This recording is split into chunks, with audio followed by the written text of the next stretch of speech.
जमलेल्या माझ्या भगिनींना, मातांना आज स्वामी प्रकट दिनाच्या खूप खूप शुभेच्छा।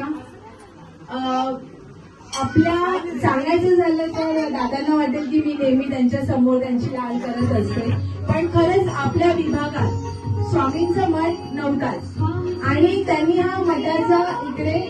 जे आपल्यासाठी निर्माण केलं, स्वामींना आपल्यापर्यंत इकडे आणलंय। खरंच त्यांचं मी मनापासून त्यांचे आभार व्यक्त करेन की स्वामींना बघण्यासाठी आपल्याला पारल्याला कुठे लांब लांब आपल्याला जायला लागत होतं, फार गर्दी पण असायची, पण आज कधी असं मन थोडं अशांत झालं की नाही, आज आपल्याला स्वामींचं दर्शन घ्यायचं, फक्त त्यांच्यासमोर जाऊन बसायचंय, तर लगेच आपल्या ध्यानात येतं तर आपल्या संजीवनीतलं मन। आणि पुन्हा एकदा मी शुभेच्छा देईन आणि सगळे जे सेवेकरी आहेत मठाचे आपले सुनील दादांबरोबरचे काम करतात तिथे, त्यांचेही मी आभार व्यक्त करेन की खूप त्या सेवा करतात तिथे आणि मनापासून करतात। मी त्या ग्रुपमध्ये पण आहे, कृपासी ग्रुप आहे, मी बघत असते त्यांचं काम की प्रत्येक दिवशी काही ना काही नवीन असे त्यांचे त्यामध्ये असं की बाबा आज हे आहे प्रकट दिन आहे, आपण हे केलं पाहिजे।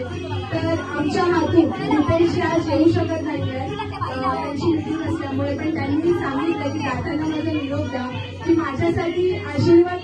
त्यांचा म्हणजे मी घेऊन जाईल आणि आमच्याकडून दोन्ही उभयतांकडून या मठासाठी आणि तुमच्यासाठी जे काही होईल ते आम्ही नक्की तुम्हाला